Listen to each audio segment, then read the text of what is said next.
cerdas. Assalamualaikum warahmatullahi wabarakatuh. Bagaimana kabar kalian semua? Alhamdulillahirobbilalamin. Mudah-mudahan selalu dalam lindungan Allah Subhanahu wa Ta'ala. Oke anak cerdas, dimanapun kalian berada, baik kondisi normal ataupun kondisi pandemi, mudah-mudahan Allah selalu menjaga semangat belajar kalian. Ya, tadi kalian sudah menyaksikan video sebelumnya kan? Ada ratusan paku yang dilintasi oleh ban mobil, tapi ternyata ban mobil tidak kempes. Wow, sungguh menakjubkan bukan? Sekarang pasti akan timbul pertanyaan baru di benak kalian. Bagaimana kalau hanya satu paku saja, Bu? Satu paku yang dilintasi oleh ban, apakah bannya akan kempes? Ya, pertanyaan-pertanyaan yang ada di benak kalian akan kita bahas di bab ini tentang tekanan pada zat padat.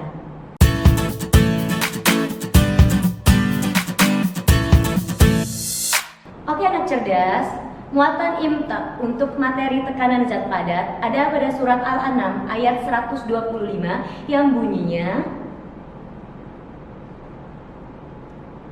dan kompetensi dasar untuk materi tekanan zat padat adalah. Sedangkan tujuan pembelajaran hari ini adalah untuk mengetahui apa sih definisi dari tekanan zat padat. Itu yang pertama. Yang kedua, faktor apa saja yang mempengaruhi besarnya tekanan pada zat padat. Oke, udah siap ya untuk terus belajar bersama Bu Mai? Oke anak cerdas, langsung saja kita masuk ke materi tentang tekanan zat padat. Tekanan zat padat dalam fisika disimbolkan dengan P, berasal dari kata pressure. Dengan satuan internasional adalah Newton per meter pangkat 2, dan satuan yang lain adalah Pascal atau disingkat PA. Kemudian definisi dari tekanan adalah pembanding atau perbandingan antara gaya dan luas bidang tekan. Itu menurut fisika ya. Nah, kita di sini akan membahas bagaimana sih faktor-faktor yang mempengaruhi besarnya tekanan pada zat padat. Tentunya mengacu pada ya definisi tekanan zat padat tadi. Baik, faktor pertama yang mempengaruhi besarnya tekanan zat padat adalah besarnya gaya tekan. Ibu ilustrasikan seperti gambar. Gambar A, orang dewasa dengan berat 800 Newton, dan gambar B, anak-anak dengan berat 250 Newton. Mereka akan memaku sebuah tembok yang sama dan menggunakan paku yang sama, atau dengan kata lain, luas bidang untuk menekannya sama. Lalu, bagaimanakah hasil dari keduanya? Ya, betul. Hasil keduanya berbeda. Untuk orang yang dewasa lebih dalam dibandingkan anak-anak. Artinya, semakin besar gaya yang diberikan, maka tekanannya semakin besar. Ini dapat dilihat dari hasil pakuan tembok yang lebih dalam. Ibu tuliskan bahwa besarnya gaya tekan sebanding dengan besarnya tekanan. Artinya, semakin besar gaya, maka tekanannya pun semakin besar. Kita tuliskan ya, P sama dengan F. Oke, faktor kedua yang mempengaruhi besarnya tekanan zat padat adalah luas bidang tekan. Di sini Ibu sudah menyiapkan satu batang paku.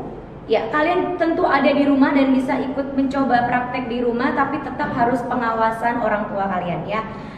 Lihat di sini ada bagian runcingnya dan bagian tumpulnya. Apa yang akan Ibu lakukan terhadap paku ini? Ya, kalian cukup menyediakan satu paku dan dua tangan kalian. Tangan sebelah sini dianggap sebagai posisi A, bagian A, dan ini bagian B.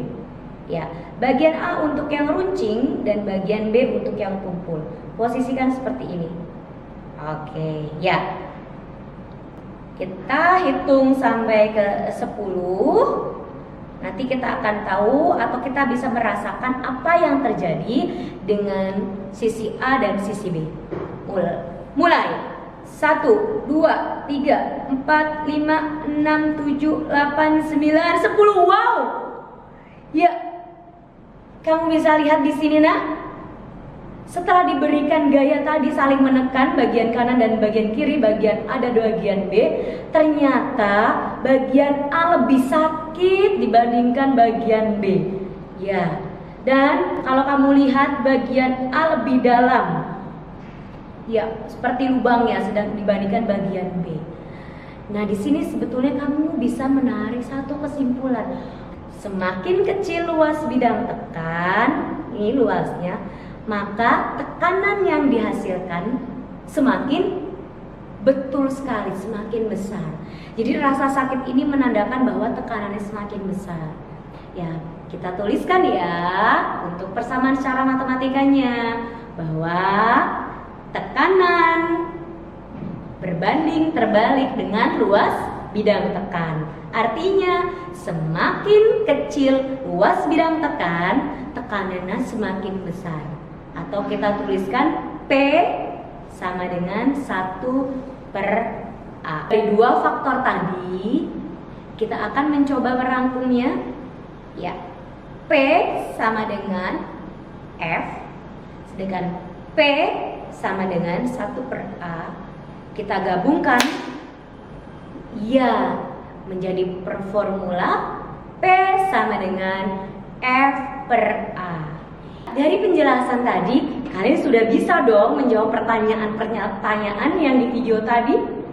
Iya, ternyata dengan tumpukan paku atau berjejer paku itu artinya memperluas bidang tekan. Akibatnya tekanannya semakin kecil sehingga ban mobil aman, tidak kempes. Alhamdulillah sudah terjawab ya pertanyaan-pertanyaan yang tadi di awal video tadi. Nah, untuk lebih jelasnya, Ibu akan memberikan satu contoh soal. Lihat soalnya. Sebuah kayu berbentuk balok memiliki ukuran seperti gambar. Dengan menggunakan balok tersebut, seorang anak menekan tanah lumpur dengan gaya 300 Newton. Maka, sisi manakah yang menghasilkan tekanan paling besar? Pembahasan. Pada gambar terlihat sisi kiri sama dengan sisi kanan. Kita tuliskan X. Luas X adalah 2 kali 1 sama dengan 2 meter pangkat 2. Sisi atas balok sama dengan sisi bawah balok. Kita tuliskan Y. Sisi depan balok sama dengan sisi belakang balok. Kita tuliskan Z. Karena yang menekan adalah anak yang sama, maka gayanya adalah sama, yaitu 300 Newton.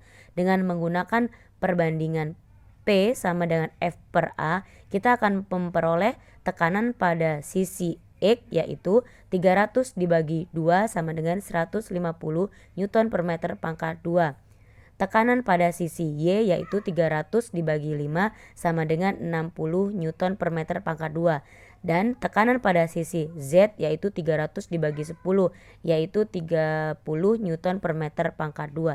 Dengan demikian bisa disimpulkan bahwa semakin kecil luas bidang tekan maka tekanannya semakin besar. Alhamdulillahirrabbilalamin. Materi pembelajaran hari ini sudah selesai ya nak. Mudah-mudahan bisa membantu kalian belajar di rumah. Oke, pembelajaran yang bisa kita ambil dari materi tekanan zat padat ini adalah bahwa tekanan sebanding dengan gaya. Jadi untuk memperkecil tekanan, maka perkecillah gaya kamu. Oke, ya saya Bu Mei. Terima kasih untuk hari ini. Assalamualaikum warahmatullahi wabarakatuh. Dan anak cerdas.